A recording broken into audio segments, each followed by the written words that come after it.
Of handmade kites was brought to Hawaii from China by Mr. Richard Ching. Many years ago, Richard Ching learned how to make painted kites. Through application and skill, he advanced to a degree of technique which created kites that soared higher and stayed up longer than most others. Let's see how he does it. Well, I make kite because I love to look at flying objects, and it's a challenge that how good can I make? And I have a lot of fun. I like flying objects. A Chinese kite, the bow kite, is a kite made from a square piece of paper. Be sure that the paper is really square. Then you have two pieces of bamboo. And then when you make your bow, the bow is placed this way. The perimeter this way here. Just the opposite way from the American bow. The American bow goes this way. The Chinese kite has more flexibility. By flexibility, I mean this. The wings, you shake it, it flaps. And when it flaps, when you pull the string, it flaps. It gradually goes up and up and up. Whereas the American kite, they have the dihedral this way here. Nowhere else, just one way.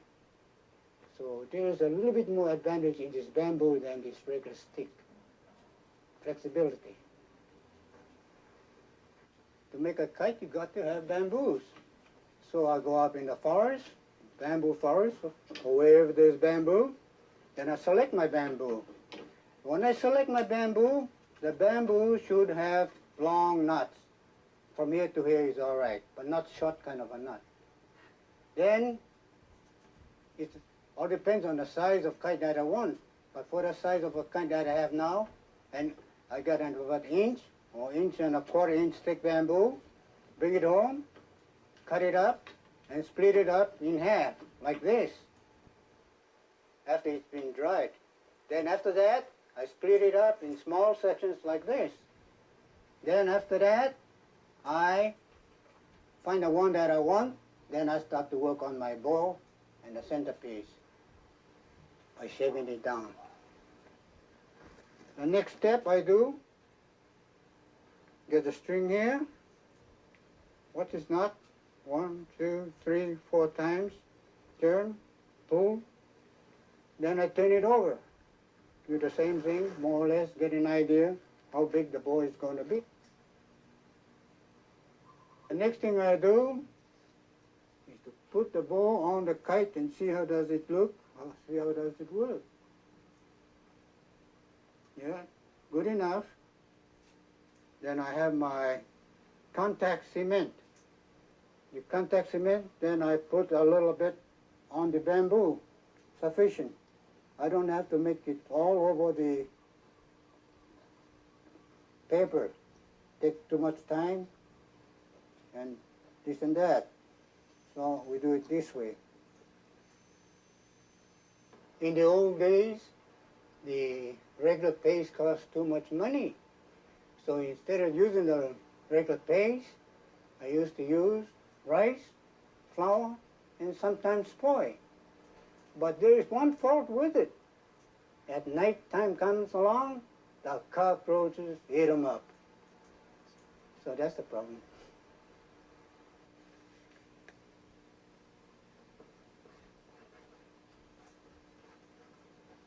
Just on the bamboo is sufficient.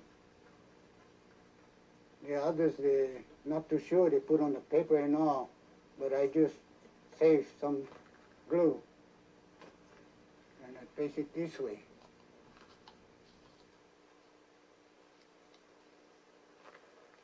Okay, and the next thing, the centerpiece. Stick it under here, stick it there, put it to the top. Then I use the same glue, put it on the top here, put some on the paper. Well, I have flown kite more than 60 years. Today I'm 71, so you can see one was 11. Probably I was about 9 when I started. about 11 years old. That's when my dad took me to China. And that is when the real challenge came in. Because when I seen the kite up in the air, it was hardly any wind. And I was so happy. I said, I got to make a kite something like that one. That kite can fly in very, very light wind where most kites won't fly. And so when I came back to Hawaii, I learned how to make all the different kites like this. And when I started to make my kites, I didn't even know how to paint.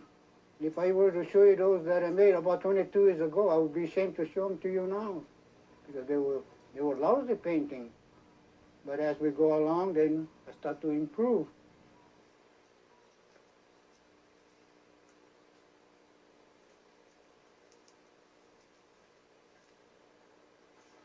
Well, to me, kite making is an art. Any Tom, Dick, and Harry can make a kite, but will it really fly? So I make a kite, and when I say it's an art, I mean to make a kite can fly in light wind, medium wind, and strong wind. Well, I fly kite because I have some kind of a sense of happiness. When I see the kite in the air, then I'm so happy. I see the kite flying in the air, and sometimes I see the birds fly around the kite. And sometimes the birds will even hit the kite string. It gives you that kind of feelings. Oh my, even the birds come to investigate, you know, and gives you a heck of a good feeling that you cannot even express it all. Where I live, there are rainbows and flowers full of colors and birds filled with song. I can smile when it's raining and touch the warmth of the sun. I hear children laughing